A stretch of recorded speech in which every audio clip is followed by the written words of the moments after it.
Hi അസ്സലാമു അലൈക്കും. പുതിയൊരു വീഡിയോയിലേക്ക് എല്ലാവർക്കും സ്വാഗതം. അപ്പോൾ ഇന്ന് കുട്ടികളുടെ കുറച്ച് സംസാരമൊക്കെ കേൾക്കാട്ടോ. ഞാൻ വീഡിയോ എടുത്തിട്ടുണ്ട്, പക്ഷേ ഇനി കമൻറ്റ് ബോക്സ് ഓഫ് ആവില്ലെന്നൊന്നും അറിയില്ല.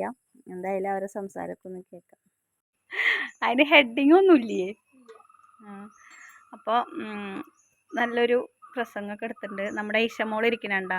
അവർ ഈ കടലിൽ സായിപ്പുമാരൊക്കെ ഇരുന്നിട്ട് ഈ 2 കസേരയൊക്കെ ഇട്ടിട്ട് കൂളിംഗ് ഗ്ലാസ് ഒക്കെ വെച്ചിട്ട് ഇരിക്കൂലേ, അങ്ങനെ ഇരിക്കുക എന്ന് പറഞ്ഞിട്ട് കൊണ്ടുവന്ന് വെച്ചേക്കട്ടെ. നട്ടുച്ചയ്ക്ക് ഇപ്പോൾ ഒരു സമയം 3-3:30 ആയിട്ടുണ്ട്. നട്ടുച്ച കഴിഞ്ഞിട്ടുണ്ട്, എന്നാലും വെയിലൊക്കെ ഉണ്ട് കേട്ടോ. അപ്പോൾ അവിടെ വന്നിട്ട് 2 കസേരയൊക്കെ വെച്ച് ഒരു കൂളിംഗ് ഗ്ലാസ് വെച്ചത് കുഞ്ഞോനാണ് ഇരിക്കാൻ കൊണ്ടുവന്ന് കൊടുത്തത്. എന്നിട്ട് അതിൻ്റെ കസേരയിൽ ഇപ്പോൾ ഇഷമോൾ ഇരിക്കുക. അപ്പോൾ പിണങ്ങിയേക്ക. എന്തിനാ പിണങ്ങിയേക്കണ്? എന്താ ചുറ്റാ കളിക്കാൻ കൂട്ടാത്ത്? അപ്പൊ അനക്ക് പോയി കൂടറി. എന്താ അവൾക്ക് ഇഷ്ടമുള്ള കളി? ആച്ചുട്ടാ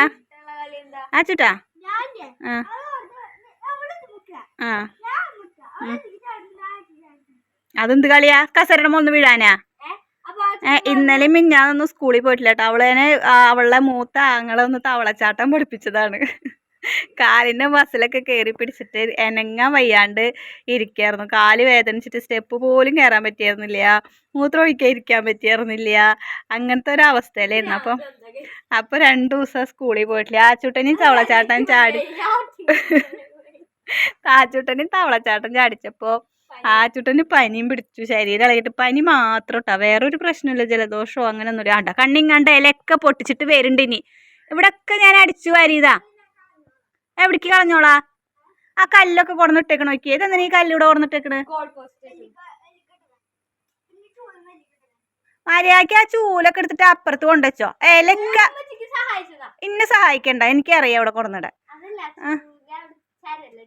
ചെരല അടിക്കണ്ട.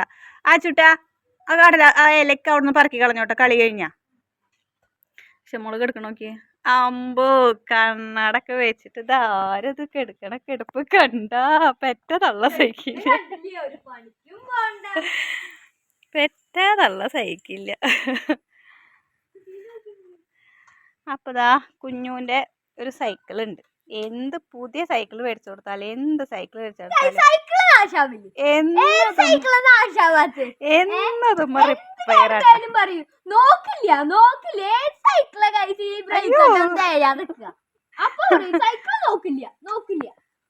ഇപ്പൊ മുളങ്കിളിയുടെ സൗണ്ട് നിനക്കാലോ. എപ്പോഴും സൈക്കിളിന്റെ മുകളിൽ കളിച്ചിട്ടാണേ. അപ്പൊ പിന്നെ അത് കേട് വരാതിരിക്കോ? ഇപ്പൊ ചോറിനലൊക്കെ കഴിഞ്ഞിട്ട് കുറച്ച് നേരം ഒന്ന് റെസ്റ്റ് എടുത്തൂടെ?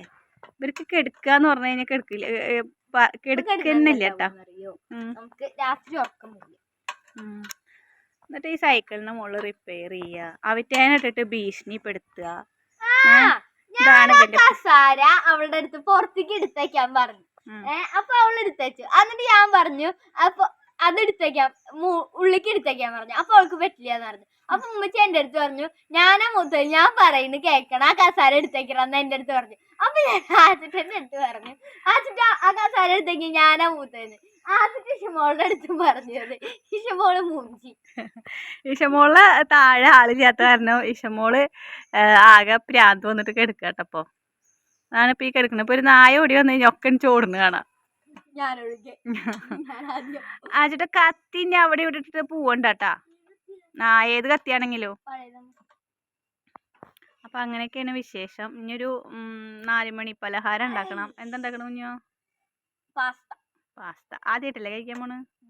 മക്രോണി കഴിച്ചിട്ടുണ്ട്. മക്രോണി അല്ലേ കഴിച്ചേക്കുന്നത്? ഈ സംഭവം കഴിച്ചിട്ടില്ലല്ലോ, ഈ നീളത്തിലുള്ളത്. അപ്പോൾ ഇനി അത് ഉണ്ടാക്കണം കേട്ടോ. അത് ഉണ്ടാക്കാൻ പോവാണ്. അത് കാരണം ഞാനും ഒന്ന് കുറച്ചു നേരം കിടന്നിട്ടൊന്നുമില്ല. കിടന്നു കഴിഞ്ഞിട്ട് എനിക്കാൻ തോന്നൂല. അപ്പോൾ പാസ്ത ഉണ്ടാക്കാൻ വേണ്ടിയിട്ട് ഞാൻ സവോളയും ക്യാരറ്റ്, ക്യാപ്സിക്കം, വെളുത്തുള്ളി അതൊക്കെ വേണമല്ലോ. അപ്പോൾ അതൊക്കെ എടുത്തിട്ട് മുറത്തിൽ കൊടുന്നിട്ടു കേട്ടോ.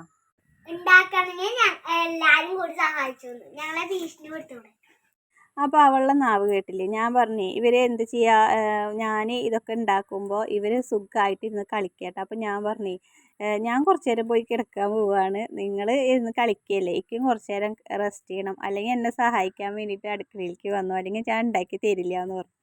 അതാണ് കേട്ടോ ഈശമോൾ അങ്ങനെ പറഞ്ഞ് ഞങ്ങളെ ഭീഷണിപ്പെടുത്തുന്നത്. അപ്പോൾ ഈശമോളും ആച്ചോട്ടനും കുഞ്ഞും എല്ലാവരും അടുക്കളയിലേക്ക് വന്നു കേട്ടോ. അപ്പോൾ സവോളയുടെ തൊലി കളയാനും എന്താ പറയുക വെളുത്തുള്ളിയുടെ തൊലി കളയാനും എല്ലാവരും ഉണ്ട് കേട്ടോ. പക്ഷേ ഇവരെല്ലാവരും അടുക്കളയിൽ ഉണ്ടെങ്കിൽ ഒരു രസമാട്ടോ, വർത്താനം പറയലും തല്ലൂട്ടും പിണങ്ങലും ഒക്കെ ഉണ്ടാവും. അപ്പോൾ ഞാനിതാ ഈ പാസ്ത എന്ന് പറഞ്ഞ സാധനം ഞാൻ ആദ്യമായിട്ടാണ് ഉണ്ടാക്കുന്നത്. മക്രോണി ഉണ്ടാക്കിയിട്ടുണ്ട്. മക്രോണിയും പാസ്തയൊക്കെ ടേസ്റ്റൊക്കെ ഒരുപോലെ തന്നെയാണ്, പക്ഷേ ആകൃതിയിലൊക്കെ ചെറിയ വ്യത്യാസങ്ങൾ ഉണ്ടെന്നുള്ളൂ കേട്ടോ. പക്ഷേ ഇത് കഴിക്കാൻ നല്ല രസമുണ്ടായിരുന്നു കേട്ടോ. അപ്പോൾ ഞാൻ എങ്ങനെ ഉണ്ടാക്കി വെച്ച് കഴിഞ്ഞാൽ ഇതിലധികം വെള്ളം അടുപ്പത്ത് വെച്ചിട്ട് അതിലേക്ക് പാകത്തിനുള്ള ഉപ്പിട്ട് കൊടുത്ത് അതിൽ കുറച്ച് എണ്ണ ഒഴിച്ചു കൊടുത്തിട്ടുണ്ടായിരുന്നു കേട്ടോ. സൺഫ്ലവർ ഓയിലാണ് ഒഴിച്ചു കൊടുത്തിട്ടുണ്ടായിരുന്നത്. എന്നിട്ട് നമുക്കിത് വേവണ വരെ ഒന്ന് വെയിറ്റ് ചെയ്യാം കേട്ടോ. പെട്ടെന്ന് തന്നെ വെന്ത് കിട്ടും, അധിക സമയമൊന്നും വേണ്ട. അപ്പോൾ നല്ലോണം വെന്ത് ഇങ്ങനെ കുഴഞ്ഞിട്ടുണ്ട്. എണ്ണ ഒഴിച്ച് കൊടുക്കണം എന്തിനാണെന്ന് വെച്ച് കഴിഞ്ഞാൽ ഒട്ടി പിടിക്കാതിരിക്കാനാട്ടോ. ചിലപ്പോൾ നിങ്ങൾക്ക് എല്ലാവർക്കും ഇത് ഉണ്ടാക്കാൻ അറിയുണ്ടാവും, അറിയാത്തവരാരും ഉണ്ടാവില്ല. പക്ഷേ ഞാനൊന്ന് കാണിച്ചു എന്നുള്ളൂ കേട്ടോ. അപ്പോൾ അത് അതേ പാത്രം തന്നെ അതിലത്തെ വെള്ളമൊക്കെ ഒഴിവാക്കി സംഭവം വെന്തപ്പോൾ ഒരു കൊട്ടയിലേക്ക് മാറ്റിയിട്ടുണ്ട് കേട്ടോ. അപ്പോൾ പാത്രം അടുപ്പത്ത് വെച്ച് എണ്ണ ഒഴിച്ചു കൊടുത്തിട്ടുണ്ട്. അപ്പോൾ അതിലേക്ക് ഇതാ ക്യാപ്സിക്കം, ക്യാരറ്റ്, വെളുത്തുള്ളി, സവാള ഇതൊക്കെയാണ് ഇട്ട് എടുത്തേക്കണത്. അപ്പോൾ നമുക്ക് ഇനി ആദ്യം തന്നെ വെളുത്തുള്ളി എണ്ണയിലേക്ക് ഇട്ട് കൊടുക്കുക. അപ്പോൾ കുഞ്ഞു ഇതന്നെ കാണിച്ചായോ പറഞ്ഞിട്ട് അതിങ്ങനെ പിടിച്ചേക്കുക കേട്ടോ. ഓറഞ്ചും പച്ചയും എല്ലാം ഇങ്ങനെ കാണുമ്പോൾ അവന് നല്ല ഭംഗിയുണ്ട് പറയുകയാണേ. അപ്പോൾ ഇതാ ചട്ടിയിൽ ഞാൻ ഇട്ട് കൊടുത്തിട്ടുണ്ട്, വെളുത്തുള്ളി ഇട്ട് കൊടുത്തിട്ടുണ്ട്. ഇഞ്ചി ഇട്ടിട്ടില്ല കേട്ടോ, ഇഞ്ചി വേണ്ടാന്ന് വിചാരിച്ചു. വെളുത്തുള്ളിയുടെ ഒരു പച്ചമണം ഉണ്ടല്ലോ അത് മാറി ഒന്ന് മൂത്ത് വരുമ്പോൾ അതിലേക്ക് നമുക്ക് ക്യാരറ്റ് ഇട്ട് കൊടുക്കാം കേട്ടോ. ക്യാരറ്റ് നൈസായിട്ട് അരിഞ്ഞ് കഴിഞ്ഞാൽ പെട്ടെന്ന് തന്നെ ക്യാരറ്റും വെന്ത് കിട്ടും കേട്ടോ. അപ്പോൾ ക്യാരറ്റും കൂടി ഇട്ട് കൊടുത്തിട്ട് നമുക്ക് നന്നായിട്ടൊന്ന് മൂപ്പിക്കാം. അപ്പോൾ ആ വെളുത്തുള്ളിയൊക്കെ ആയിട്ടുണ്ട്. വെളുത്തുള്ളി നല്ല മണം കേട്ടോ. വെളുത്തുള്ളി മൂത്ത് വന്നു കഴിഞ്ഞാൽ ക്യാരറ്റ് ഇട്ട് കൊടുക്കുക. ക്യാരറ്റ് ഒന്ന് മൂത്ത് വന്നു കഴിഞ്ഞാൽ പിന്നെ നമുക്ക് അപ്പോൾ അത് ആച്ചോട്ടെ അവിടുത്തെ ഉള്ളിത്തോലൊക്കെ ഒന്ന് അടിച്ച് കളയട്ടേക്ക് ചിരിയും വരുന്നുണ്ടായിരുന്നു കേട്ടോ ഇവർ പണികൾ ചെയ്യുന്നുണ്ടപ്പോൾ.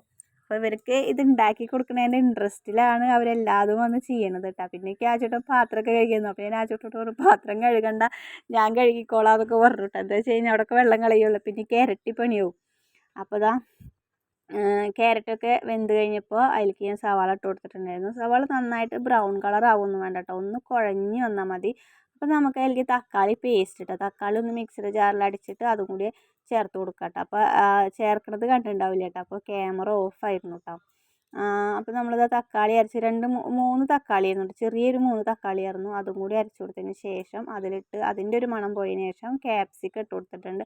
ഇതൊരു മാഗി ക്യൂബാണ് കേട്ടോ. അത് വേണമെങ്കിൽ ഇട്ടാൽ മതി, നിർബന്ധമൊന്നുമില്ല. പക്ഷെ ഇട്ട് കഴിഞ്ഞാൽ ടേസ്റ്റ് തന്നെ കേട്ടോ. എന്നിട്ട് നമ്മളത് അതും കൂടി ഒന്ന് റോസ്റ്റ് ചെയ്യുക. എന്താ വെച്ചാൽ ക്യാപ്സിക്കം ഇട്ട് കഴിഞ്ഞാൽ നന്നായി വഴറ്റൊന്നും വേണ്ട. അതുപോലെ തന്നെ സവാള നന്നായി വാട്ടൊന്നും വേണ്ട കേട്ടോ. ബ്രൗൺ കളർ ആവുമൊന്നും വേണ്ട, ചെറുതായിട്ടൊന്ന് വാടി കിട്ടിയാൽ മതി, അതിൻ്റെ ആ പച്ചമണം ഒന്ന് പോയി കിട്ടിയാൽ മതി കേട്ടോ. പിന്നെ ഇതാ 1 ടീസ്പൂൺ കാശ്മീരി മുളക് പൊടിയാണ് ഇട്ട് കൊടുത്തിരിക്കുന്നത്. അത് എരിവ് കുറവല്ലേ, അപ്പോൾ നമുക്ക് കുറച്ച് കുരുമുളക് പൊടിയും കൂടി ഇട്ട് കൊടുക്കാം കേട്ടോ. ഇത് ഗരം മസാലപ്പൊടി പിന്നെ കുരുമുളക് പൊടിയും കൂടി ഇട്ട് കൊടുക്കാം കേട്ടോ. എന്താ വെച്ച് കഴിഞ്ഞാൽ ഇതിൽ വേറെ പൊടികളൊന്നും കുറേ ചേർക്കില്ല. പിന്നെ ചില്ലി സോസൊക്കെ ചേർക്കാം കേട്ടോ. ചില്ലി സോസ് നമ്മുടെ കയ്യിൽ ഉണ്ടായിരുന്നില്ല, അതുകൊണ്ട് ചേർത്തിട്ടില്ല. ചില്ലി സോസ് സോയാ സോസൊക്കെ ചേർത്ത് കഴിഞ്ഞാൽ നല്ല ടേസ്റ്റ് ആട്ടോ. ചീസൊക്കെ ഉണ്ടെങ്കിൽ ചേർത്ത് കഴിഞ്ഞാൽ നല്ല ടേസ്റ്റ് ഉണ്ടാവും. പക്ഷെ അതൊന്നും ഉണ്ടായിരുന്നില്ല, അതുകൊണ്ട് ഉള്ളത് കൊണ്ട് എങ്ങനെ പാസ്ത ഉണ്ടാക്കുക എന്നാണ് ഞാൻ കാണിച്ചു തരുന്നത് കേട്ടോ. ഒന്നും ഉണ്ടായിരുന്നില്ല സത്യം പറഞ്ഞാൽ. ക്യാപ്സിക്കും ക്യാരറ്റൊക്കെ ഞാൻ അപ്പോൾ പോയി വാങ്ങിച്ചതാണ് കേട്ടോ. എന്നിട്ട് ഒരു ഗ്ലാസ്സോളം വെള്ളം ഒഴിച്ചിട്ട് അതൊന്ന് തിളപ്പിക്കുക കേട്ടോ. അതിലേക്ക് എന്നിട്ട് നമുക്ക് ആവശ്യത്തിനുള്ള മല്ലിയിലയും കൂടി ഇട്ട് കൊടുക്കുക. കറിവേപ്പില ഉണ്ടെങ്കിൽ ഇട്ട് കൊടുക്കാം കേട്ടോ. ഞാൻ കറിവേപ്പില ഉണ്ടായിരുന്നു, ഞാൻ മറന്നു ഇടാൻ വേണ്ടിയിട്ട്. എന്നിട്ട് ആ വെള്ളം ഒന്ന് തിളച്ച് ഒന്ന് കുറുകി കഴിഞ്ഞ് കഴിഞ്ഞാൽ നമ്മൾ ഉണ്ടാക്കി വെച്ചിട്ടുള്ള പാസ്ത ഉണ്ടല്ലോ അതിട്ട് കൊടുക്കുക കേട്ടോ. അപ്പോൾ ഇത് ഒന്നിങ്ങനെ ഒട്ടാതെ തന്നെ കിടക്കും. ഇപ്പോൾ അതിങ്ങനെ കിടക്കണത് നോക്കണ്ട, ഇളക്കി കഴിഞ്ഞാൽ ഒലർന്ന് വരും കേട്ടോ. നന്നായിട്ട് നല്ല രസമുണ്ടായിരുന്നു കേട്ടോ ഇത് കഴിക്കാൻ വേണ്ടിയിട്ട്. അപ്പോൾ എല്ലാവരും ഒന്ന് ട്രൈ ചെയ്ത് നോക്കി നോക്കും. ഇതിനധികം വിലയൊന്നുമില്ല, നമ്മളത് കാണുമ്പോൾ നല്ല വില ഉണ്ടെന്ന് വിചാരിക്കും. അപ്പോൾ ഇതുപോലെ ഉണ്ടാക്കി കഴിഞ്ഞാൽ വലിയ ചിലവുമില്ല, അപ്പോൾ നല്ല ടേസ്റ്റും ഉണ്ടായിരുന്നു. പെട്ടെന്ന് തന്നെ വയറ് നിറയുന്നുണ്ട് കേട്ടോ അത് കഴിക്കുമ്പോൾ, വേഗം വയറ് നിറയുന്നുണ്ട്. കുട്ടികൾക്കൊക്കെ ഒരുപാട് ഇഷ്ടമാവും. എനിക്ക് തോന്നണത് ഈ നൂഡിൽസൊക്കെ വാങ്ങി കൊടുക്കണേക്കാളും നല്ലതാണെന്നാണ് എനിക്ക് തോന്നുന്നത്. അറിയില്ല ഇനി ചിലപ്പോൾ അതിൻ്റെ ഒരു തന്നെയാവും കേട്ടത്, അതിൻ്റെ ഒരു വേറെ രൂപം തന്നെ ആയിരിക്കും ഇത്. ഇനി നമുക്ക് അതിലേക്ക് കുറച്ച് ടൊമാറ്റോ സോസും കൂടി ഒഴിച്ചു കൊടുക്കാം കേട്ടോ. ടൊമാറ്റോ സോസ് ഇത്തിരിയും കൂടി ഉണ്ടെങ്കിൽ നല്ലത് തന്നെയാണ്. ടൊമാറ്റോ സോസും കൂടി കുറച്ച് ഒഴിച്ചു കൊടുത്തതിന് ശേഷം എല്ലാം കൂടി നന്നായി ഇളക്കി കുറച്ചും കൂടി മല്ലിയിലൊക്കെ ഇട്ട് കഴിഞ്ഞ് കഴിഞ്ഞാൽ നല്ല ടേസ്റ്റ് ഉണ്ടായിരുന്നു കേട്ടോ. ചൂടോടെ കഴിക്കാൻ നല്ല രസമുണ്ടായിരുന്നു. അപ്പോൾ ഞങ്ങളിത് അപ്പടി ഉണ്ടാക്കാൻ കാരണം എന്താ വെച്ച് കഴിഞ്ഞാൽ മേടിച്ച പാക്കറ്റ് മുഴുവൻ ഇട്ടു കേട്ടോ. അപ്പോൾ ഉമ്മാക്കും കൊടുക്കാൻ വിചാരിച്ചിട്ടാണ് മുഴുവനുമായിട്ട് ഉണ്ടാക്കിയത് കേട്ടോ. അപ്പോൾ എല്ലാം ഉണ്ടാക്കിയിട്ടുണ്ടായിരുന്നു. അപ്പോൾ നല്ല ടേസ്റ്റ് ഉണ്ടായിരുന്നു. എല്ലാവരും ഉണ്ടാക്കി നോക്കി നോക്ക്. ഇനിയിപ്പോൾ ഇത് കഴിക്കുമ്പോൾ നിങ്ങൾക്ക് കുട്ടികളുടെ മുഖം കണ്ടാൽ മനസ്സിലാവട്ടെ. ഞാൻ ഒരു പാത്രത്തിൽ തന്നെ 3 ആൾക്ക് ഇട്ട് കൊടുത്തിട്ട് ഫാനൊക്കെ ഇട്ടിട്ട് അവർക്കിത് ചൂടാറാനുള്ള ടൈമൊന്നും തരുന്നില്ല. അപ്പോൾ 3 ആൾക്ക് ഓരോ സ്പൂണൊക്കെ കൊടുത്തിട്ട് ഇരിക്കുകയാണ്. അപ്പോൾ എല്ലാവരും കൂടിയിട്ട് ഒരു പാത്രത്തിൽ നിന്ന് തന്നെ കഴിക്കുക കേട്ടോ. അപ്പോൾ നല്ല ടേസ്റ്റ് ഉണ്ടെന്നാണ് പറയണത്. എന്നിട്ട് നമ്മൾ കഴിച്ച് എല്ലാവരും കൂടി കഴിച്ചിട്ട് അങ്ങനെ തന്നെ ഉമ്മാക്കുള്ളതും ആക്കിയിട്ട് ഞങ്ങൾ വീട്ടിൽ പോയിട്ട് പിന്നെ കുറേ കഴിഞ്ഞിട്ട് തിരിച്ച് വന്നത്. ഒരു 6 മണിയൊക്കെ ആയതിന് ശേഷമാണ് തിരിച്ച് വന്നത്. അപ്പോൾ തിരിച്ച് വന്നതിന് ശേഷം ഇതാ എന്താ പറയുക, മദ്രസയിലത്തെ സ്കൂളിലത്തൊക്കെ പഠിക്കാനുള്ളതൊക്കെ പഠിച്ച് കഴിഞ്ഞിട്ട് പ്രസംഗം പഠിക്കുകയാണ് കേട്ടോ. കുഞ്ഞ് പ്രസംഗം എടുത്തിട്ടുണ്ട് മദ്രസയിൽ. ആജൂട്ടനും ഈശമോളൊക്കെ പാട്ട് എടുത്തിട്ടുണ്ട്. നല്ല പാട്ടാട്ടോ. അപ്പോൾ പാട്ട് നന്നായി ഒന്ന് പഠിച്ചതിന് ശേഷം ഞാൻ കേൾപ്പിച്ചു തരാം.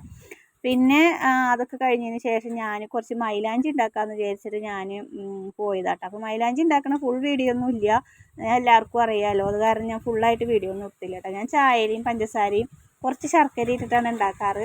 അപ്പോൾ ഞാൻ എന്തായാലും മൈലാഞ്ചി ഉണ്ടാക്കട്ടെ. അപ്പോൾ ഇന്നത്തെ ഒരു വിശേഷങ്ങൾ ഇതൊക്കെയുള്ളൂ. നല്ല കാറ്റും മഴയൊക്കെ ഇവിടെ വരുന്നുണ്ട് കേട്ടോ. ഞാൻ ഇപ്പോൾ വോയിസ് കൊടുക്കുന്ന സമയത്ത് നല്ല കാറ്റ് വീശുന്നുണ്ട്.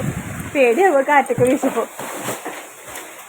അപ്പോൾ എന്തായാലും നാളെ നല്ലൊരു വീഡിയോ ആയിട്ട് നാളെ വരാം. അതുവരേക്കും എല്ലാവർക്കും ബൈ. അസ്സലാമു അലൈക്കും.